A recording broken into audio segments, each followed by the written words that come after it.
That belief that that would not be my life is what I held on to for the longest of times. I just, no matter what, believed that there was something bigger, greater, more for me.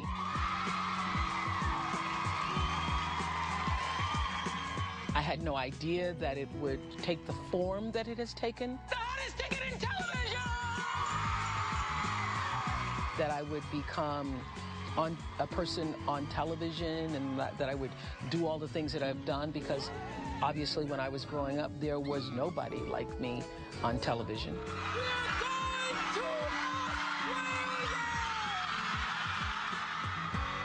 I just believed that there was something more, and I was always cognizant of what that more was.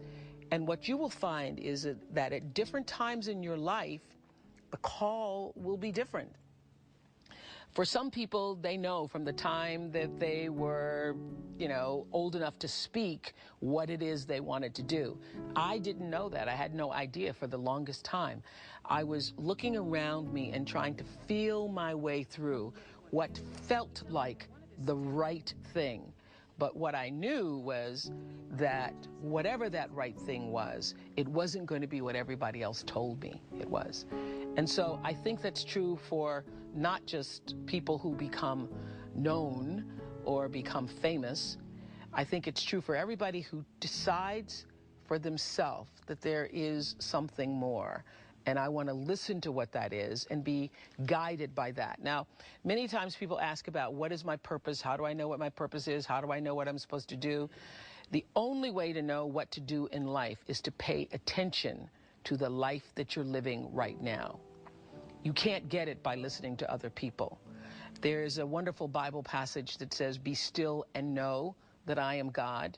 You can't allow the voices of the world to drown out that which I know is the voice of God, the voice of your own consciousness, the voice of the purest light of yourself, because that is how the energy of God speaks to all of us.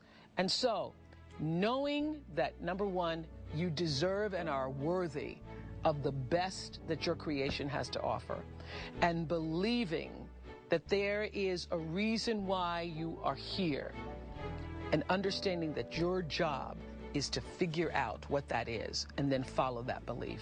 In life, everybody around you is a teacher for you. If you're in a bad relationship right now, you are a student of how to have a better relationship. If you're in a bad situation with your boss, that is a teaching situation for you to learn how to get yourself a better boss. Who would have thought in all of the years of the Oprah Show that Jim Carrey would be one of our greatest teachers?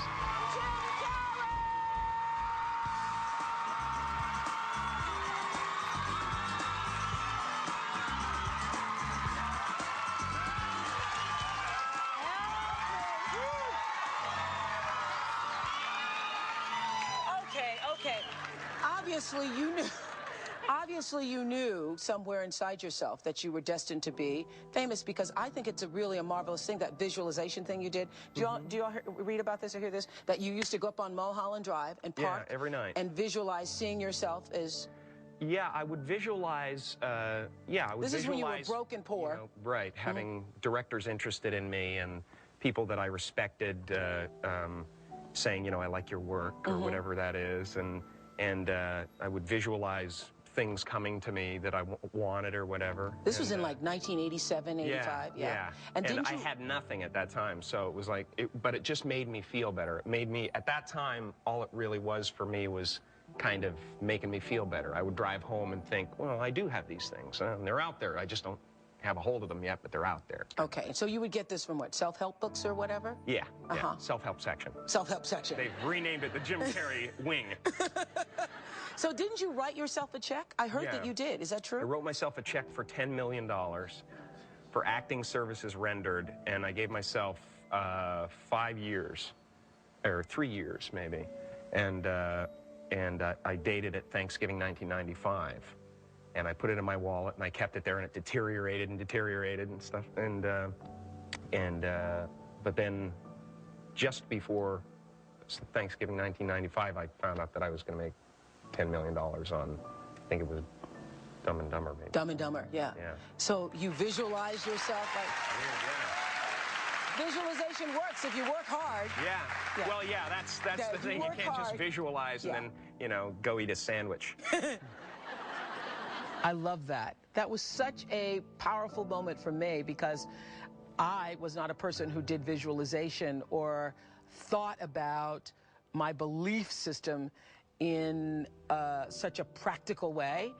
But I learned a lot from Jim Carrey on that show, and he is absolutely correct. If you can see it and believe it, it is a lot easier to achieve it. So thank you, Jim, for reminding us of that lesson. And it doesn't mean that for every person that writes the $10 million check that that's going to happen for you, because so many times people who do that process live in the space of wanting and resisting it instead of writing it, visualizing it, seeing it for yourself, and then letting it go. Letting it go, but moving in the direction of working toward it. So nothing happens at first. It's over the process of the time and the effort and the energy that you put into a thing that the energy comes out. So that was a great lesson from Jim. I am a powerful manifester. And I know that, and I know how to do it without physically putting it on a board. You want to know how to do it?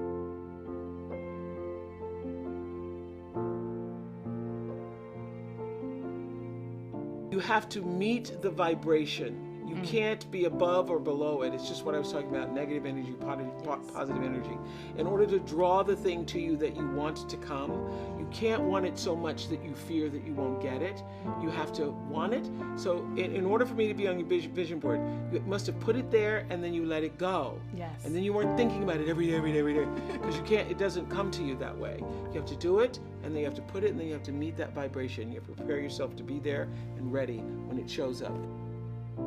If you can be still long enough in all of your endeavors, in the good times, the hard times, to connect yourself to the source. I call it God. You can call it whatever you want to, the force, nature, Allah, the power. If you can connect yourself to the source and allow the energy that it is your personality, your life force, to be connected to the greater force, anything is possible for you. I am proof of that.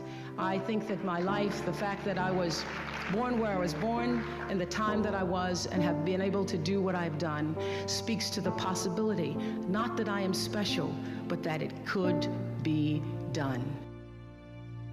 I have paid attention to my life because I understand that my life, just like your life, is always speaking to you, where you are, in the language, with the people, with the circumstances and experiences that you can understand and interpret if you are willing to see that always life, God, is speaking to you.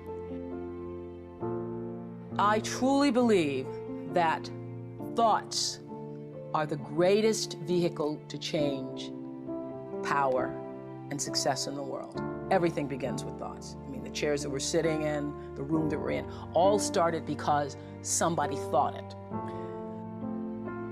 You control a lot by your thoughts, and we control a lot by our joined thoughts, by what I believe and what you believe, and we come together as a community and we believe, and then that's what shows up for us.